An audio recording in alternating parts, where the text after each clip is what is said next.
deixa eu ir lá pra Sérgio CBF, pra Monique arrematar pra gente. Monique, teve algumas coisas que chamaram a atenção. Qual sensação você ficou em relação ao Neymar? Que eu acho que algumas vezes tentaram perguntar, assim, achei que o Ancelotti deu uma escorregada pra lá e pra cá e tal. Você ficou com a sensação de que o Neymar não seria convocado, independentemente desse pequeno edema que ele sentiu, que ele não seria convocado de qualquer forma, porque o Ancelotti disse que já o conhece e tudo mais. Mas depois, em algum momento da entrevista, o Ancelotti fala sobre...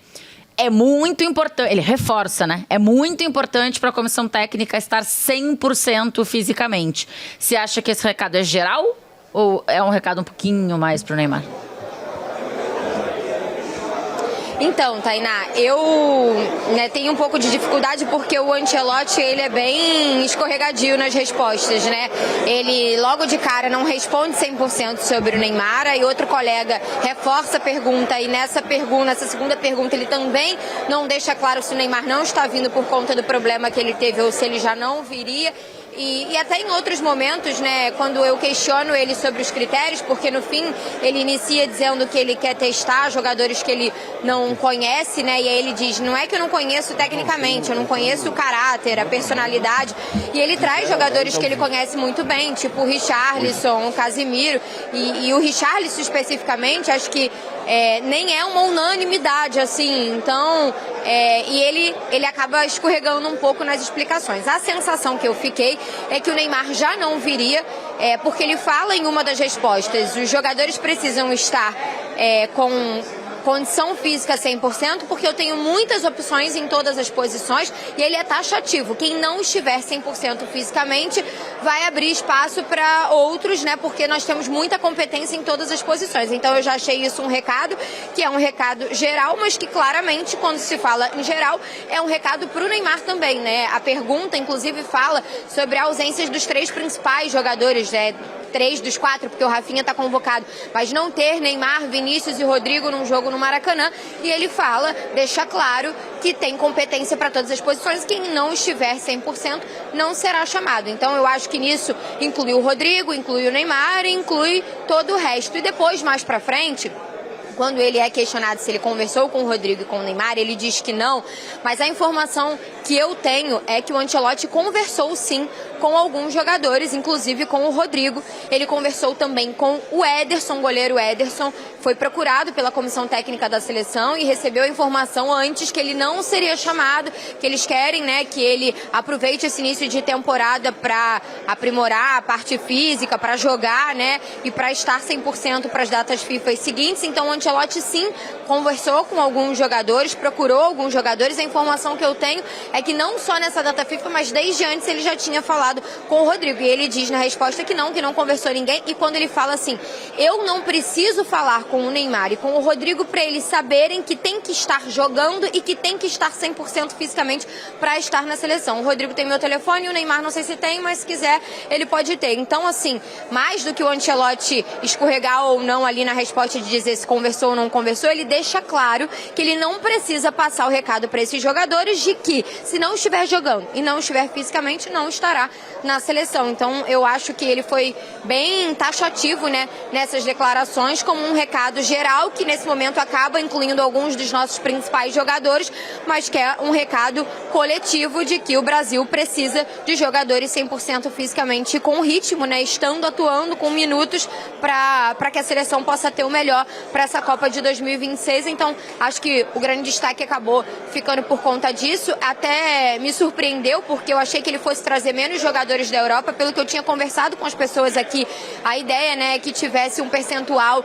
de jogadores que atuam no Brasil até maior do que de costume, mas acredito que esse percentual tenha ficado na pré-lista, porque na lista mesmo final ele traz apenas 4 jogadores que atuam no futebol brasileiro, e aí já entrou, né, na questão aí da decisão da Copa do Brasil ser logo depois. Esses jogadores vão estar voltando da altitude da viagem lá da Bolívia, e 3 deles terão compromissos pela Copa do Brasil, né, os do Cruzeiro e o Hugo do Corinthians, e aí ele traz, né, jogadores da Europa fazendo esse mix entre jogadores que ele quer conhecer um pouco melhor, como ele deu o exemplo do Paquetá, e acho que tem outros exemplos, né, o Luiz Henrique vinha jogando muito bem, o Ancelotti chegou, precisou formar um grupo ali para classificar para a Copa, fez a opção de trazer mais gente que ele conhecia, não trouxe o Luiz Henrique, no meu entendimento está dando agora a chance do Luiz Henrique, que estava voando na seleção, mostrar, né, um pouco do futebol dele, conhecer o Luiz Henrique, então ele faz essa mistura aí entre nomes que ele quer conhecer e nomes, como ele disse na resposta para mim, não posso sair metendo todo mundo que eu não conheço, senão eu não consigo ter uma base para formar um time,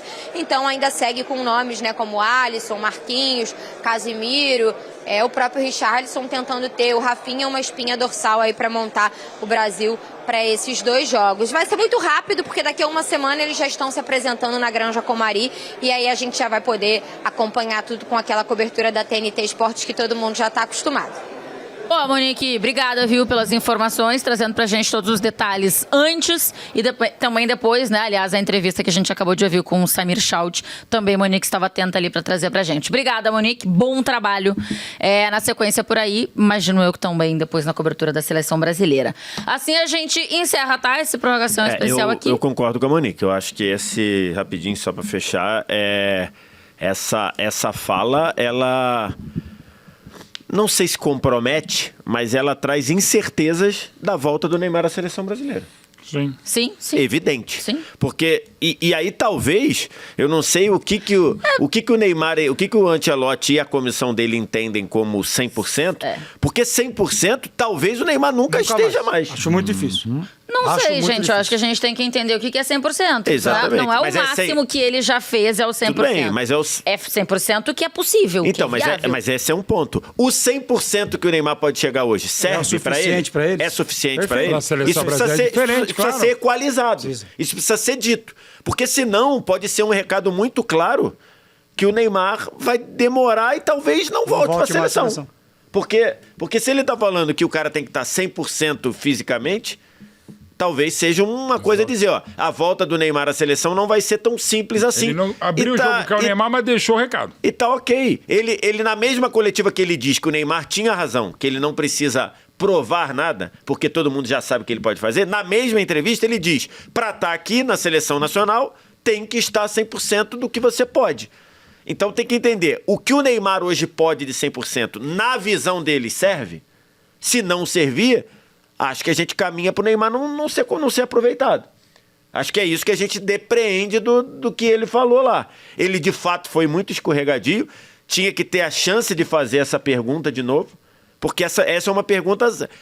Ancelotti, a seleção acredita que o Neymar vai estar 100%? Ou o novo 100% do Neymar é suficiente para você chamar? Convocado. Porque, pelo que ele deixou aí, ele deixa em aberto a chance do Neymar ter muita dificuldade para voltar. Por quê? Porque ele jogou 7 jogos, aí agora sentiu um edema.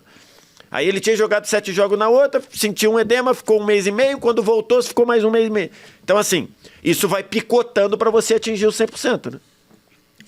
Vamos ver. Acho que nos próximos tempos a gente vai ter mais respostas e, de repente, na entrevista lá, isso. Durante essa convocação, ele tem essa ele dê essa resposta. Ele vai falar na véspera, né? O jogo é dia 4, ele vai falar no dia 3 de setembro. Mas aí nem vai se perguntar mais de Neymar, né?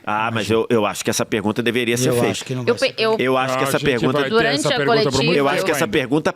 É necessária que essa pergunta seja feita. Durante a coletiva, eu pensei sobre isso... Mas, ao mesmo tempo, e assistindo ele tentando falar português, eu acho que tem uma... É muito legal ele tentar falar português, mas tem uma coisa que tira a naturalidade, né? Porque, óbvio, ele não pensa em português ainda. Ele precisa traduzir... E acaba virando uma espécie de uma defesa para ele, né? Exato. Não intencional, mas Só que para fazer essa pergunta, também você precisa isso. Abrir contextualizar. E este contextualizar não é tão fácil assim para um cara que não tá pegando tudo que você tá falando. Então, o Rodrigo Caetano vai ter que repassar essa pergunta. Então, E aí perde, né? Ou perde alguma coisa. Nessas o Lost in traduções... Translation e o Lost in Translation. Por isso que eu acho que ele vai escorregar de novo. E o professor colocou aqui também, mais o meu amigo aqui, falou, ao mesmo tempo que é uma coisa linguística que está acontecendo, ao mesmo tempo que o espanhol ajuda, ele atrapalha, porque tem palavras que são muito parecidas. E outras muito diferentes. Diferentes. Esta Então, assim, pergunta- isso também atrapalha um pouquinho ele na comunicação, no entendimento e para falar também. Essa pergunta do Vitor Sérgio, ela deveria ser feita em italiano ou em inglês. Aí não tem como escorregar. E isso às vezes até Melhor complica, italiano. por exemplo, quando a Monique falou sobre competência, ela na verdade estava querendo falar concorrência. Só que, como ele falou competência, ela foi junto, né? Porque na verdade competição. Competição. Isso, Né? E competição e competência são Sim, coisas. sim, é isso.